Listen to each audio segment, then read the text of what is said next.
Hi guys, welcome back to my channel Technology, and today in this video tutorial I will show you guys how to increase microphone volume on your Windows 11 PC or laptop. So you just need to follow me. So first method is you just need to go to your start menu or search menu, type over here mmcs.cpl. After that press enter from your keyboard. After type this command, now you just need to go to recording, and here you will create your microphone.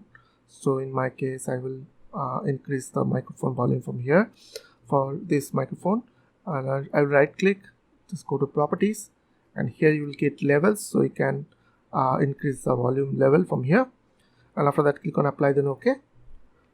Another method is you just need to right click on your start menu, click on settings. Now on your left side you will create a system option, click on that. On your right side you will create sound, so click on that. After that here you will create input device, so you can increase your volume from here, microphone volume from here.